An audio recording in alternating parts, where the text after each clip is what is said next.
الحمد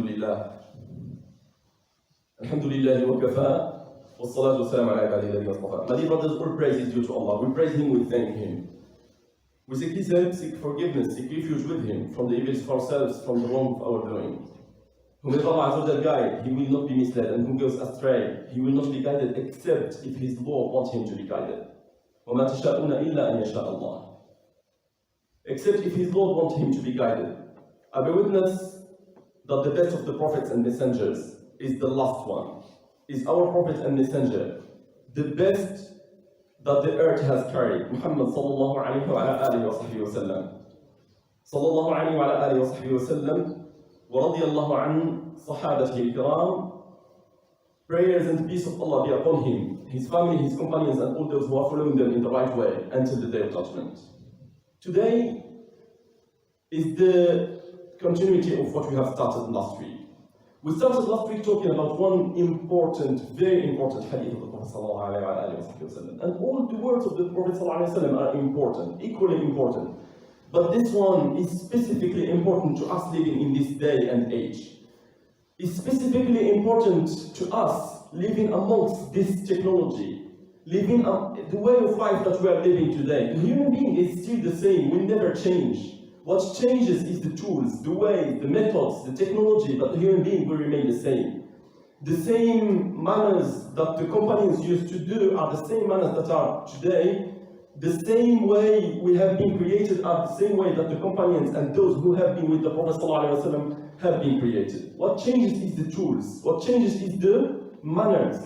And this hadith is very important in this particular context. The hadith is the hadith of the Prophet ﷺ in which he mentions, إِنَّ اللَّهَ يَرْضَى لَكُمْ ثَلَاثًا وَيَسْخَطُ لَكُمْ ثَلَاثًا. Allah approves and likes three things for you. يَرْضَى لَكُمْ أَن تَعْبُدُوهُ وَلَا تُشْرِكُوا بِهِ شَيْئًا. That you should worship Him and not to associate anything with Him. And we have mentioned last week about the association and about the worship. We have mentioned the importance of the two aspects. And we say that our life should turn around the act of worship. Allah has created us solely for this purpose. We have not been created for anything else. We have been created for one single purpose, which is to worship Allah to be one of His servants, and in reward to get the paradise. إِنَّ اللَّهَ اشْتَرَى مِنَ الْمُؤْمِنِينَ أَنفُسَهُمْ وَأَمْوَالَهُمْ بِأَنَّ لَهُمُ الْجَنَّةِ. And we mentioned the importance as well of not making any association to Him. The second aspect that the Prophet ﷺ and Allah approves is وَأَن تَعْتَصِمُوا بِحَبْلِ اللَّهِ جَمِيعًا, and to be united as a community. And we have extensively talked about the spirit of the community, spirit of the unity within our community, and that the religion, with all its acts of worship, the fact that we have to come together 5 days, 5 times during the day, it just shows how important this aspect of the unity amongst the community. The third aspect on which we spoke last week was إِنَّ اللَّهَ يَرْضَى لَكُمْ ثَلَاثًا يَرْضَاكُمْ أَن تَعْبُدُوهُ وَلَا تُشْرِكُوا بِهِ شَيْئًا وَأَن تَعْتَصِمُوا بِحَبْلِ اللَّهِ جَمِيعًا وَأَن تُنَاصِحُوا مَنْ وَلَّاهُ اللَّهُ أَمْرَكُمْ, and to advise those whom Allah has made leaders and successors in this earth. And we have spoken as well on this third aspect. On the opposite side, the Prophet ﷺ, he mentioned 3 aspects. And these 3 aspects are the aspects on which I wanted to stop on my khutbah, because they are very, very, very important today's time. The 3 aspects that the Prophet ﷺ, he mentioned, وَيَسْخَطُ لَكُمْ قِيلَ وَقَالَ, the hear and say, and I will discuss this in more details. يَسْخَطُ لَكُمْ إِضَاعَةَ الْمَالِ, squandering the money. وَيَسْخَطُ لَكُمْ كَثْرَةَ السُّؤَالِ, the persistent questioning. Let's take the first attribute that Allah dislikes and disapproves. The first attribute is قِيلَ وَقَالَ. And it can be 2 things. Either spending an awful amount of time just talking, just discussing, just wasting time on talking about subjects which you might know, and most of the time which you might not know. And this is characteristic of some people who they will just spend their time, these days and nights, just commenting on what's going on in the politics, what's going on in history. Sometimes they know, most of the time they don't. Is it this the purpose of our life? No. This should be limited to our social time. We have been created for a higher and bigger objective than this, just to waste our time talking about everything, talking about from politics to history to education to everything without having a real benefit in any of those subjects. We have been created for a bigger and more important purpose in life than just wasting our time, days and nights, just commenting on things, either on Facebook or different social media tools, or in discussing in face-to-face discussions. There is nothing wrong with spending a reasonable amount of time talking, with spending a reasonable amount of time discussing with the family, debating about issues. When it becomes wrong is when our life turns around this aspect. Our life turns around just talking, just commenting on things which we know, which we might not know. Our time is more important than this, my dear brothers. This is the first thing that can this attribute be explained by. The second thing is, al-qila wal-qal is hear and say. You hear something, you spread it, you broadcast it amongst others, not taking time to check whether it's right or wrong. Not taking time to check whether it's authentic or not. Not taking time to check whether that you are spreading might be a lie on the Prophet ﷺ. And you all have witnessed this. Just go into your WhatsApp groups and see what's going on. Is this the state of the community in which the Prophet ﷺ wants us to be? Is this the state of the community that Allah Azza wa Jal has made successors on earth? Certainly not. And we have limited our understanding of the religion to acts of worship. We have limited our understanding of religion to the prayer and the fasting, as if the other aspects are not equally important as these first aspects. Just go into your WhatsApp groups and you will hear whoever informs people about Ramadan will get 10 years of reward of this. Lies upon lies upon lies upon lies on the Prophet ﷺ. Now what happens? You are either in two ways. You are either forging the lie on the Prophet ﷺ. And what happens to you if you are in that case, my dear brother, and you should repent from it, is Prophet ﷺ, he said, "Man kadhaba alayya falyatabawwa maq'adahu min an-nar." Whoever forged a lie on me, he shall wait for his place in hellfire. I hope that none of my brothers who are attending this are amongst this first category. Now the second category comes, which is those who are not forging the lie on the Prophet ﷺ, but indirectly forging it by spreading whatever they receive, by broadcasting whatever they receive. They receive a lie on the Prophet ﷺ, they just take the message, oh, it looks good, it feels good, let's spread it. Things should not be weighed this way. It's not about what it feels good or what it doesn't.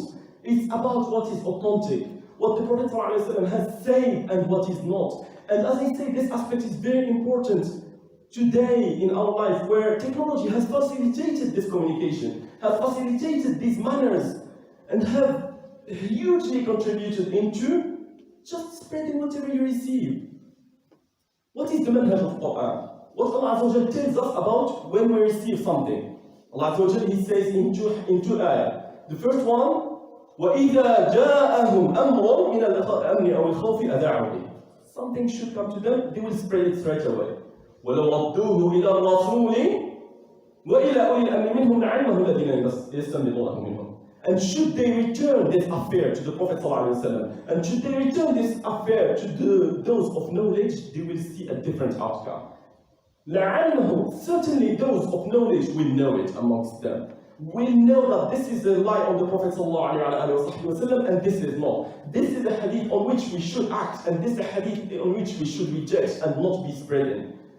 وَلَوْ رَدُّوهُ إِلَى الرَّسُولِ وَإِلَى أُولِي الْأَمْرِ مِنْهُمْ لَعَلِمَهُ الَّذِينَ يَسْتَنبِطُونَهُ مِنْهُمْ. The second aspect, the second way the Quran is telling us how to behave in these manners is يَا أَيُّهَا الَّذِينَ آمَنُوا إِنْ جَاءَكُمْ فَاسِقٌ بِنَبَإٍ فَتَبَيَّنُوا. Should a disobedient come with the news, you should check it first. This is the manhaj of Quran 14 years ago. Today, with the technology, we are going to fact-checking, we are going to stop spreading the news. Today Facebook is announcing this, Twitter is announcing this. This, as I say, is the aspect of the human being, no matter in which day and age you will be living.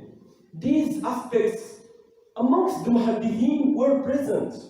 People were trying to forge lines on the Prophet ﷺ, and that's why we have muhaddithin like Bukhari, like Muslim, those who have been, and may Allah Azza wa Jal be pleased with them, who have lived by the hadith of the Prophet ﷺ.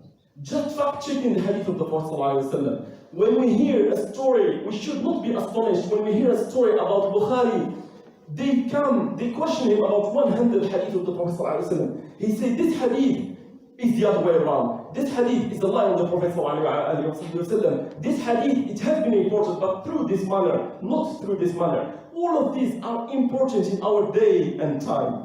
We should not be spreading whatever we receive. We have a duty upon ourselves, upon our religion, to check. وَإِذَا جَاءَهُمْ أَمْرٌ مِنَ الْأَمْنِ أَوِ الْخَوْفِ أَذَاعُوا بِهِ وَلَوْ رَدُّوهُ. Should they return it to Allah Azza wa Jal and to those of knowledge? This certainly will know it amongst them. I was hoping to cover all the 3 points of the hadith, but unfortunately, I went on this first point, and we should stop here. The time is up. So, inshallah ta'ala, we'll continue on this hadith. It's a very important hadith, as I mentioned, and it just shows how important these aspects. And it shows that these aspects are not new aspects that the Westerns are coming with today. Using Facebook, as I mentioned, fact-checking. The Prophet ﷺ, he was doing it. The Prophet ﷺ, he was recommending his community to do it.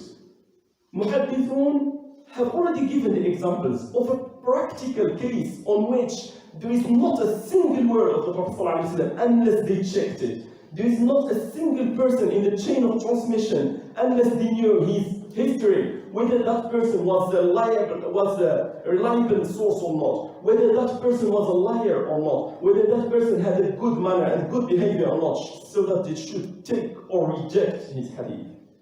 I will stop here, inshallah ta'ala, on this first attribute that Allah Azza wa Jal dislike and disapprove. Next week, if Allah Azza wa Jal allows me to live longer, we will continue on the other attributes, and I want as well, from these attributes, to show the importance of living by Islam as a way of life, which will be the following khutbah, inshallah ta'ala. اللهم اصلح احوالنا في الامور كلها، اللهم اجرنا من خزي الدنيا وعذاب الاخره، اللهم انا نعوذ بك من علم لا ينفع، من قلب لا يخشع، ومن دعوه لا يستجاب لها، اللهم احفظ علينا يا رب العالمين اعمارنا واوقاتنا، اللهم اقم لنا مبادئنا، اللهم انا نسالك الهدى والتقى والعفاف والغنى، اللهم اصلح احوالنا في الامور كلها، اللهم اجرنا من خزي الدنيا وعذاب الاخره، اللهم انا نعوذ بك من علم لا ينفع، ومن قلب لا يخشع، ومن دعوه لا يستجاب لها، يا رب العالمين يا اكرم الاكرمين. عباد الله، إن الله يأمر بالعدل والإحسان وإيتاء ذي القربى وينهى عن الفحشاء والمنكر والبغي يعظكم لعلكم تذكرون. وقوموا إلى صلاتكم يرحمكم الله.